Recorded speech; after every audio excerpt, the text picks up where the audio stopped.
नमस्कार दोस्तों, बहुत बहुत स्वागत है आप सभी का हमारे YouTube चैनल में। दोस्तों, आज की इस वीडियो में हम बात करने वाले हैं नवंबर माह के पहले सप्ताह के तुला राशि फल के बारे में। तुला राशि के लोगों के लिए 3 नवंबर से 8 नवंबर तक का समय कैसा रहेगा, ये जो दिन होंगे ये किस तरह से ग्रह नक्षत्रों में आएंगे, क्या योग इन दिनों में बनेंगे और ये आपके निजी जीवन पर, आपके पारिवारिक जीवन पर, कार्य क्षेत्र पर, प्रेम संबंध पर, शिक्षा, स्वास्थ्य, करियर यानी हर चीज़ पर किस तरह का प्रभाव ये डालेंगे, तो सभी कुछ जानेंगे विस्तार से। तो आप लोगों से निवेदन है, अगर आप चैनल पर नए हो तो चैनल को सब्सक्राइब जरूर कर लें और साथ ही बेल आइकन को भी दबा दें ताकि आपको प्रत्येक वीडियो की नोटिफिकेशन समय पर प्राप्त होती रहे। हम यहाँ पर नवंबर माह के पहले सप्ताह की बात कर रहे हैं, 3 से 8 नवंबर 2020 तक के तुला राशि फल के बारे में।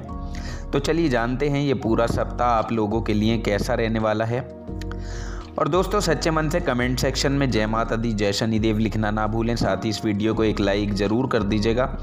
देखिए दोस्तों, नवंबर का ये महीना त्योहारों का महीना है और इस सप्ताह में 2 बड़े मुख्य त्यौहार आने वाले हैं। बेहद भाग्यशाली योग इन दिनों में आपके लिए निर्मित होंगे। तो दोस्तों, शुक्र की ये राशि है तुला राशि।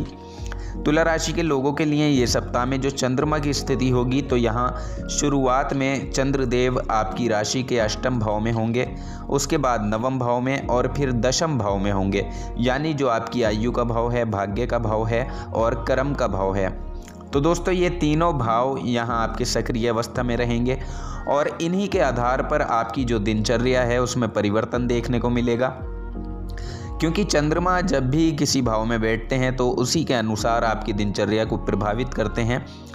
दोस्तों, सप्ताह की शुरुआत चंद्रमा के अष्टम भाव से होगी। देखिए 3 नवंबर यहाँ अष्टम भाव में चंद्रमा होंगे। इस दौरान एक तो आपके लिए स्वास्थ्य को लेकर थोड़ी सावधानी आपको रखनी होगी, क्योंकि ये आयु का भाव होता है, बदलाव का भाव होता है। तो यहाँ मानसिक स्वास्थ्य को दुरुस्त करने के लिए आपको योग का सहारा लेना है, ध्यान का सहारा लेना है, अपने स्वास्थ्य को ठीक रखना है ताकि आप स्वस्थ रह सकें, ऊर्जावान रह सकें। और देखिए, विद्यार्थियों का मन इस समय अपनी पढ़ाई से हट सकता है, तो इसलिए इस राशि के जो विद्यार्थी हैं उनको अपनी पढ़ाई पर फोकस करने के लिए मेडिटेशन करने की ज़रूरत होगी, जिससे आप अपनी पढ़ाई के प्रति पूरा फोकस्ड रहें। तो दोस्तों, उसकी आपको ज़रूरत है। साथ ही पारिवारिक जीवन पर अगर नज़र डालें तो देखिए, इस समय आपके पिता के साथ आपके संबंध सुधरेंगे, पिता के साथ अच्छी बॉन्डिंग होगी, उनके साथ किसी शॉपिंग पर भी आप इस समय में जा सकते हैं। साथ ही कुछ खरीदारी के योग भी यहाँ पर आपके लिए बनते हुए नज़र आ रहे हैं और जो आपका पारिवारिक जीवन है उसमें कुछ बदलाव के योग भी बनते नज़र आ रहे हैं और खर्चों का योग भी यहाँ पर बना हुआ है। कुछ खरीदारी आपकी यहाँ पर हो सकती है घर परिवार के लिए। तो दोस्तों, खर्चे पर आपको थोड़ा नियंत्रण करके चलना होगा। हालांकि ये जो समय है कई तरह से आपके लिए अनुकूल बना हुआ है। इसके अलावा देखिए, इस दौरान आप किसी यात्रा पर भी जा सकते हैं, क्योंकि यात्राओं का योग भी यहाँ आपके लिए बना हुआ है। तो किसी सिलसिले में कुछ जातक यात्रा पर जा सकते हैं या कोई धार्मिक यात्रा आप कर सकते हैं। साथ ही सामाजिक जीवन आपका अच्छा रहेगा, सामाजिक जीवन में मान सम्मान में बढ़ोतरी होगी।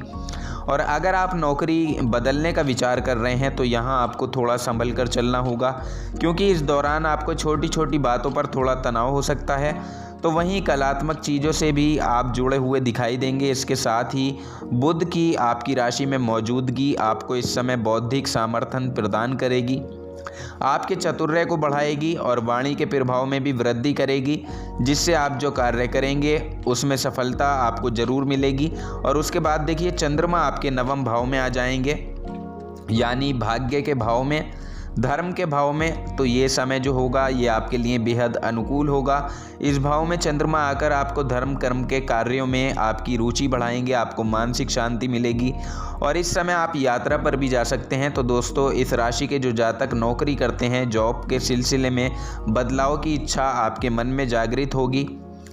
कोई ना कोई अच्छी जॉब की तलाश में आप यहाँ होंगे, आपके मन में ऐसी भावनाएं आ सकती हैं। आपके परिवार के साथ आपके रिश्ते बड़े अच्छे होंगे। इस दौरान आपके मित्र भी आपका पूरा सहयोग करेंगे और देखिए, बहुप्रतीक्षित अभिलाषा और इच्छाओं की पूर्ति की नई राह यहाँ आप निकालेंगे, यानी जो आपके अंदर अभिलाषाएं छिपी हुई बैठी हैं और जो इच्छाएं हैं जिनकी आप पूर्ति करना चाहते हैं, तो अब ये समय होगा कि उनकी राह पर आप चल सकते हैं।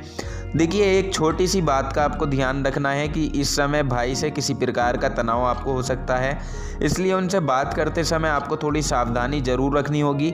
हालांकि देखिए, आपके लिए इस समय कुछ यात्राओं की अच्छी बड़ी प्रबल मन में हो सकती है। हो सकता है कि आप काफ़ी दिनों से कहीं ना गए हों, तो अब आपके मन में ऐसी इच्छा जागृत होगी कि क्योंकि कहीं ना कहीं यात्रा पर जाया जाए, ऐसा आपके मन में विचार आ सकता है। साथ ही पारिवारिक सुख आपका उत्तम रहेगा, इनकम में भी आपकी बढ़ोतरी होगी, घरेलू वातावरण अच्छा होगा, सुखद समाचार आपको मिलेंगे। और इस दौरान परिवार में अगर कई दिनों से कुछ लेन देन की बातें चल रही थीं, तो वो भी बातें अब अच्छे से दिखाई देंगी। इस दौरान प्रेम के लिहाज से बात की जाए तो देखिए, प्रेम जीवन भी आपका इस पूरे सप्ताह में बेहद अच्छा रहेगा।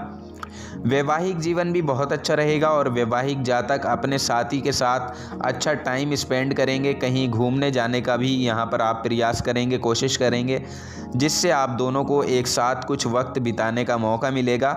हालांकि कुछ छोटी मोटी अड़चनें आ सकती हैं, लेकिन आपका संघर्ष इस समय आपकी हर कार्यों को सिद्ध कराएगा। जो आप लगातार प्रयास करते रहते हैं, लगातार प्रयास करने से यहाँ आपको लाभ की प्राप्ति के योग बनेंगे।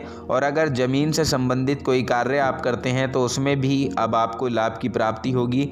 ज़मीनी कामों में इस समय आपको ज़बरदस्त लाभ देखने को मिलेगा। तो दोस्तों, अगर आप किसी कमीशन का काम करते हैं या कमीशन से जुड़े हुए हैं, तो वो भी आपके लिए यहाँ पर बहुत अच्छा रहेगा। साथ ही इस दौरान माता पिता की ज़रूरतों पर भी आपको पूरा ध्यान देते हुए दिखाई आप इस समय में देंगे। कुल मिलाकर ये समय अनुकूल है। इसके बाद चंद्रमा आपके 10वें भाव में जाएंगे, जो कि कर्म का भाव है। तो यहाँ आपको अपने कामकाज के सिलसिले में बड़े ही सूझबूझ से निर्णय लेना होगा।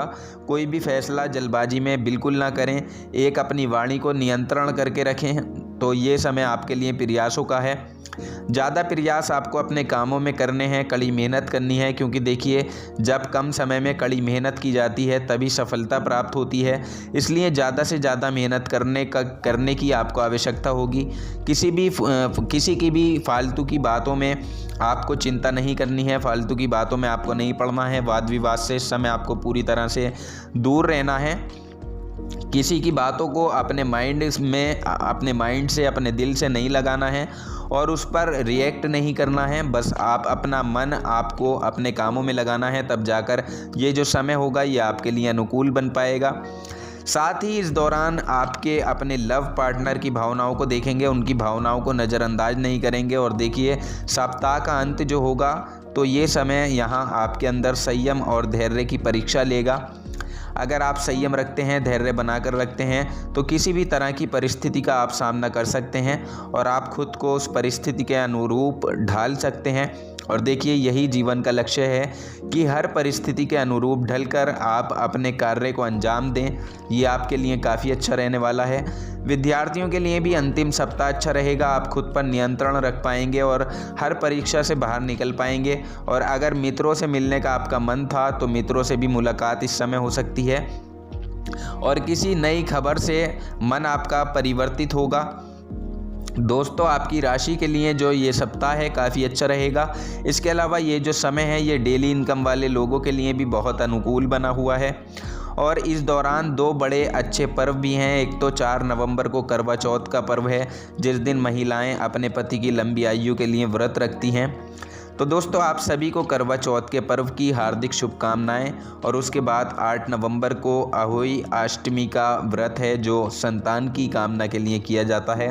संतान के स्वास्थ्य के लिए, संतान की खुशियों के लिए ये व्रत किया जाता है। तो इस व्रत की भी आपको हमारी तरफ से हार्दिक शुभकामनाएं। ये त्योहारों का सीज़न है, त्योहारों का महीना है और ये पूरा महीना आपके जीवन में खुशियां भर दे, यही हमारी प्रार्थना है। आपके जीवन में वो हर चीज़ आपको प्राप्त हो जिसकी आप कामना करते हैं। इस सप्ताह आपको उपाय के बारे में हम बताएं तो आपको सफ़ेद वस्तु का दान करना है। इस समय सफ़ेद वस्तु का दान आपके जीवन में कई तरह के परिवर्तन लाएगा और आपको मजबूती प्रदान करेगा। आप सफ़ेद चीज़ का दान कर सकते हैं, आप सफ़ेद कपड़े का दान भी कर सकते हैं, या फिर आप चावल का दान, शक्कर का दान, इन चीज़ों का दान भी आप किसी ज़रूरतमंद व्यक्ति को कर सकते हैं, जो आपके लिए बहुत बेहतर रहेगा, बहुत लाभदायक रहेगा। आप इन उपायों को श्रद्धा और विश्वास के साथ करें, फिर आप देखेंगे आपके किसी भी क्षेत्र में अगर कोई किसी प्रकार की बाधा आ रही थी, समस्या आ रही थी, या स्वास्थ्य में किसी प्रकार की कोई दुविधा पैदा हो रही थी, स्वास्थ्य गिरा गिरा चल रहा था, तो ये तमाम समस्याएं आपकी दूर हो जाएंगी। आप इन उपाय को सच्चे मन से करें, सच्ची श्रद्धा और विश्वास के साथ करें। तो दोस्तों, हम उम्मीद करते हैं आपको ये जानकारी पसंद आई होगी। जानकारी पसंद आई है तो वीडियो को लाइक और शेयर ज़रूर कर दें। चैनल को सब्सक्राइब करना ना भूलें। हम प्रार्थना करेंगे आपका आने वाला समय शुभ हो।